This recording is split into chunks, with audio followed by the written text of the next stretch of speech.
Welcome everybody to your Friday drive-by on Service Drive Revolution. A little something to think about, a little food for thought going into the weekend. Today we have a question from the audience, but before we get to that question, I want to propose to the team, gentlemen, our new location where we're thinking about moving the office is formerly Columbus, Ohio. Do you guys want to know why?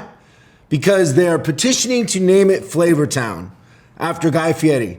Is that not enough of a reason for us to move? I'm going to speak for the boys. They don't probably want to move, but if Columbus, Ohio changes their name to Flavortown, I think it's unanimous that we would have to move there. Is it not?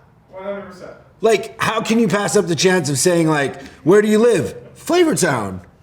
And it can mean so many things. It doesn't just have to be food. I think my heart's always drawn me to Flavortown. Flavortown.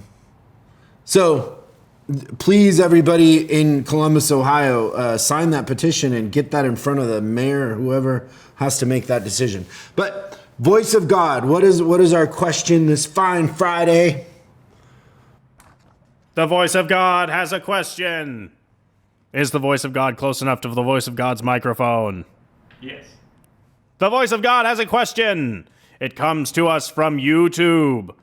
I'm writing this here because I don't know where else to turn. I know I can achieve great things, but I can't find it in myself to put in the work because I don't have any belief or confidence in myself. What can I do to follow this entrepreneurial path that I want to take? Okay. So, I'm going to speak. What's the person's name, voice of God?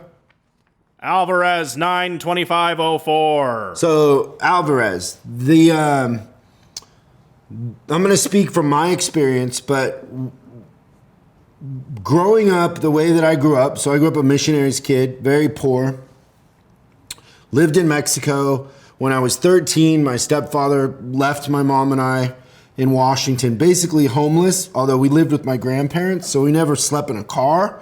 But I went to 4 different schools in 8th grade. One of the schools I got punched by the principal. Like, the principal punched me in the chest. We moved 4 times. I went to 4 different schools. Never did I have an example of how to be an entrepreneur. Never did I have an example of how to go to business school. None of those examples existed for me. The only thing that I had as an example was my grandfather, who was my father at the end of the day. So my mother's dad was my father at the end of the day. And his whole thing, it's a funny story, but I remember I'm running this big BMW dealership. We're number 1 in the country. I live in a big house. I'm driving big fancy cars, and I'm making big money. And I'm an important person to the outside world looking in. And my grandfather came down to visit me, and he's sitting in my big fancy office in the big fancy dealership, and all he cared about is what time I got to work. Like, he's like, so what time do you get to work? and I think I'm like, well, usually I think I'm here by 7:30.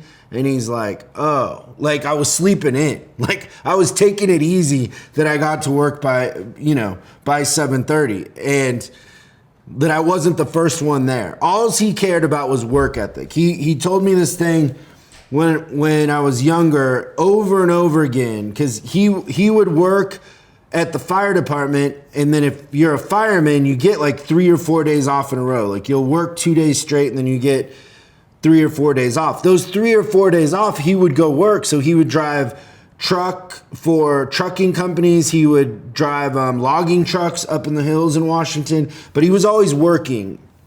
And he used to tell me over and over again when I was a kid that if somebody pays you $5 an hour, you give them $10 worth of value.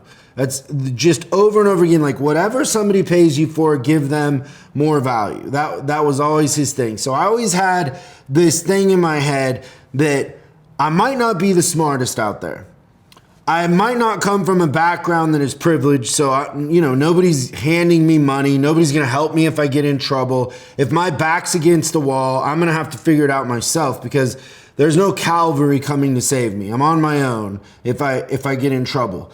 The business acumen and how to be an entrepreneur was never provided to me by anybody in my family. There were no examples whatsoever.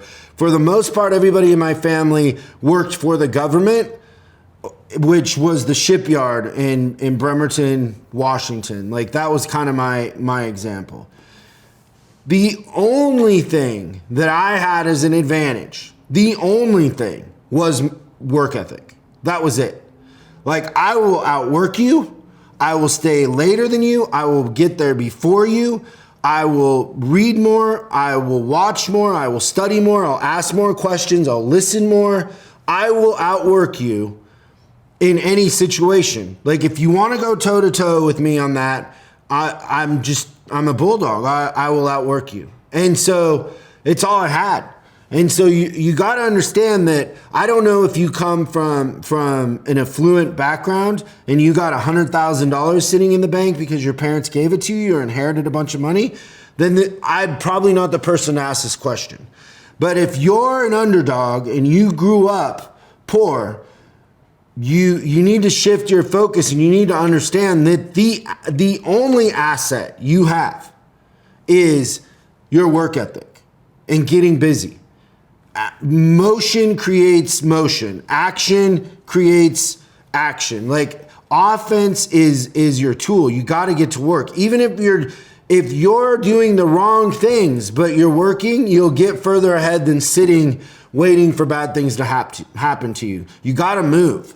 And so you need to start thinking a little bit different. You need to start analyzing your thought process. The other thing that happens to you is if you're not working hard and you're not in motion, you're going to get depressed.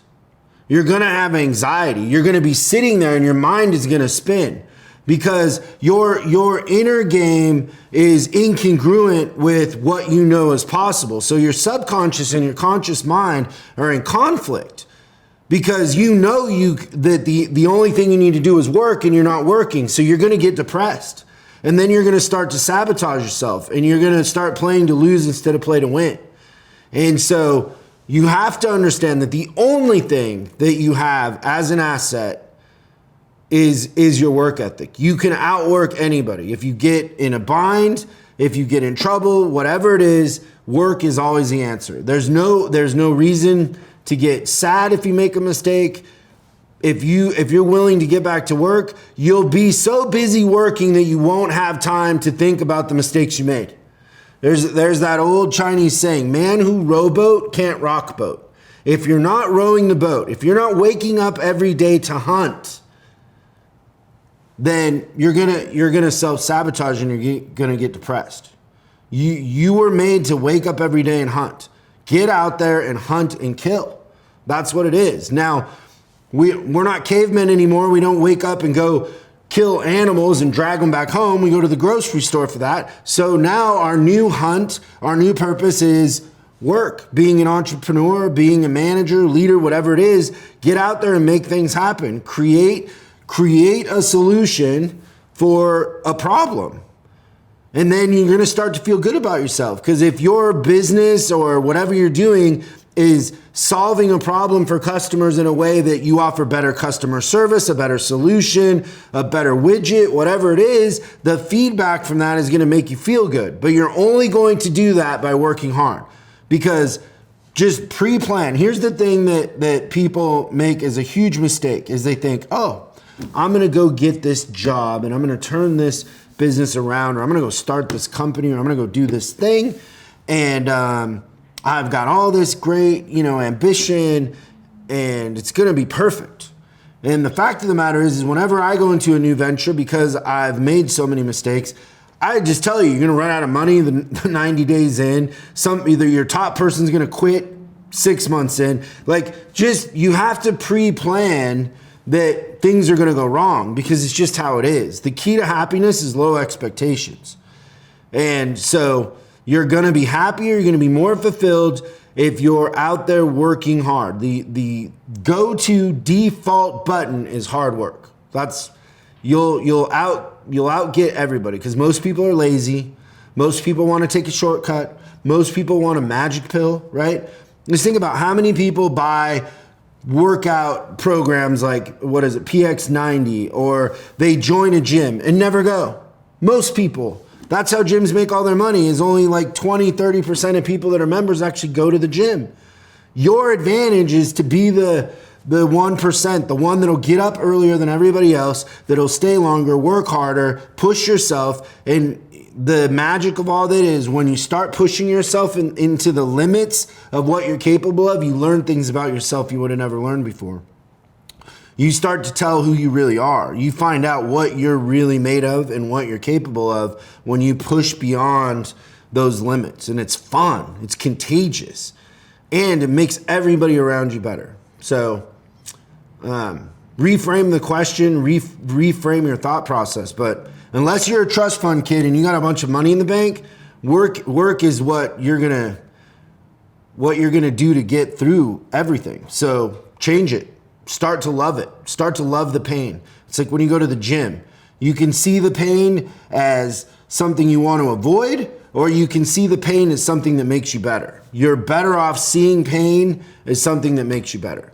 So I hope that helps. I'm sorry you're stuck, but you have all the potential in the world. You got to reframe it, and just know that people care about you, and you gotta step into the things that you're good at and start feeling good about yourself. And that's all just in how you think. You can change the way that you feel about yourself by focusing on some gratitude and the things that you are good at, and try to avoid the things that are pitfalls or landmines that you're not good at. Get somebody else to do that stuff. Thank you for your question. We're gonna send you some swag, and I hope everybody has a great weekend. But before you go, make sure you check out this preview of next week's Service Drive Revolution. This week, a look back on the first half of 2020 and the best advice from the #1 show in automotive that's taking service drives everywhere from stalled to supercharged. Service Drive Revolution. Thanks for watching this episode of Service Drive Revolution's Drive-By.